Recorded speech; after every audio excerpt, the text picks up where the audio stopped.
Psychology एक soft science है, physics एक हार्ड साइंस है, केमिस्ट्री एक हार्ड साइंस है, बायोलॉजी हार्ड साइंस है। हार्ड साइंस क्या होती है? जिसमें आप एक्सपेरिमेंट कर सकते हो, जिसमें आप नंबर के थ्रू क्वांटिफाई कर सकते हो, और जिसमें कंट्रोल्ड तरीके से एक्सपेरिमेंट करके उन एक्सपेरिमेंट्स को हम रिप्रोड्यूस कर सकते हैं। एग्जाम्पल देता हूं, जैसे कि मान लो मैं बोलता हूं कि यार मेरी हाइट, एग्जाम्पल के लिए मैंने बोला मेरी हाइट 6 फीट है, तो आप चेक कर सकते हो कि मेरी हाइट 6 फीट है कि नहीं। कैसे चेक करोगे? इंची टेप लाओगे, नाप लोगे, मालूम पड़ रहा है कि 6 फीट है कि नहीं है, इंची टेप से मालूम पड़ जाएगा कि ये बंदा 6 फीट का है कि नहीं है। ठीक है, तो टेस्ट हो जाएगा, क्वांटिफाइबल है, एक नंबर है, 6 फीट क्या है, एक नंबर है, टेस्ट कर पा रहे हो। ठीक है, टेस्ट कर पा रहे हो, कंट्रोल एनवायरनमेंट में टेस्ट हुआ। कंट्रोल एनवायरनमेंट मतलब ऐसा नहीं हो कि मैंने नीचे पैरों में जूते पहन रखे हैं, जूते हटाने पड़ेंगे, नंगे पैर खड़ा होना पड़ेगा मुझे, तब एक कंट्रोल एनवायरनमेंट है। कहीं ऐसा तो नहीं जूते की वजह से मेरी हाइट बढ़ रही है। ठीक है, तो एनवायरनमेंट कंट्रोल कर लिया, नंबर हमें पता है 6 फीट है, हमने देख लेंगे कि सही कह रहा है या नहीं कह रहा। और आप मुझे कहीं भी खड़ा करो, रिप्रोडक्शन, इस एक्सपेरिमेंट को हम रिप्रोड्यूस कर सकते हैं। कैसे कर सकते हैं? साइंस में रिप्रोडक्शन मैटर करता है। ऐसा नहीं कि मैं घर पे ही अपने आप करके बोल दूं मेरी 6 फीट है।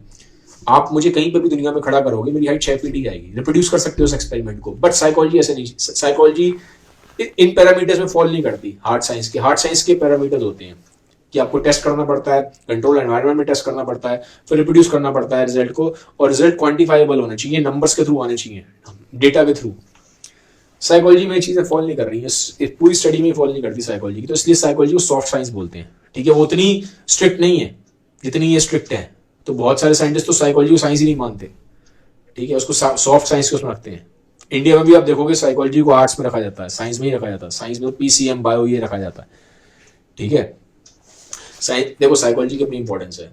ठीक है, अब ये कह देना कि सॉफ्ट साइंस है, सॉफ्ट साइंस का मतलब ये नहीं उसकी इंपॉर्टेंस नहीं है, उसकी इंपॉर्टेंस बहुत है, क्योंकि ये सब साइकोलॉजी डिपेंडेंट है सब्जेक्टिव एक्सपीरियंसेस के ऊपर। तो अब एक्सपीरियंसेस कैसे टेस्ट करोगे? बहुत तक कोशिश करी है, जैसे आजकल के आज के डेट में डेलन कहने में किताब लिखी है थिंकिंग फास्ट एंड स्लो, तो उसमें वो कोशिश कर रहा है कि इन चीजों को भी, साइकोलॉजी को भी थोड़ा सा हार्ड साइंस के पैरामीटर्स पर लाने की कोशिश कर रहा है। बट फिर भी साइकोलॉजी उतनी स्ट्रिक्ट साइंस नहीं है जितना ये वाली साइंसेज हैं। ठीक है, इसलिए क्वेश्चन ज्यादा उठते हैं साइकोलॉजी के ऊपर, क्योंकि उसमें सब्जेक्टिव एक्सपीरियंसेस ज्यादा है। जैसे फ्रॉइड जो कह के चला गया, कार्ल जूंग जो कह के चला गया, कौन जानता है?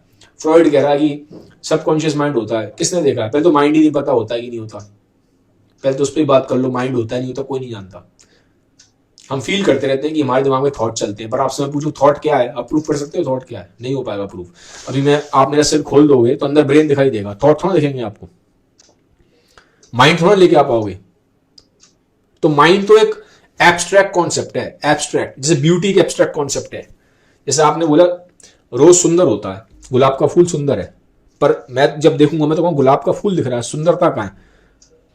आप बोलोगे चांद सुंदर है, चांद दिख रहा है मुझे, तो मैं चांद पे पहुंच भी जाऊं तो भी क्या दिख रहा है मुझे? तो जमीन दिख रही है, पर सुंदरता कहाँ है यहाँ? तो ब्यूटी तो एक हमारा एब्स्ट्रैक्ट कॉन्सेप्ट है, फिजिकल वर्ल्ड में एग्जिस्ट नहीं करती ब्यूटी। हमने अटैच किया है कि हाँ ये चीज सुंदर है, मुझे तो सिर्फ गुलाब दिखाई देता है, मुझे तो सिर्फ चांद दिखाई देता है, कहाँ है ब्यूटी? ठीक है, तो ये एब्स्ट्रैक्ट कॉन्सेप्ट है। ऐसी मोस्ट ऑफ द कॉन्सेप्ट्स हैं जो साइकोलॉजी में आएंगे एब्स्ट्रैक्ट है। जैसे सिगमंड फ्रॉइड कह रहा है माइंड होता है, तो पहले यही नहीं पता माइंड होता है, मतलब सॉरी सबकॉन्शियस माइंड होता है। वो कहता है 90% माइंड हमारा सबकॉन्शियस है, तो पहले तो इसी भी डिबेट है कि माइंड भी होता है कि नहीं होता। फिर दूसरी डिबेट ये है किसने देखा सबकॉन्शियस होता है नहीं होता, कौन जानता है कॉन्शियस माइंड है सबकॉन्शियस माइंड है, कौन जानता है सबकॉन्शियस माइंड होता नहीं होता। तो एब्स्ट्रैक्ट कॉन्सेप्ट है, आप सब फील कर सकते हो कि हाँ हमारे दिमाग में कहीं ना कहीं थॉट्स चलते रहते हैं, थॉट्स चलते रहते हैं, वो पूछो थॉट्स क्या है, पता नहीं किसी को थॉट्स क्या है।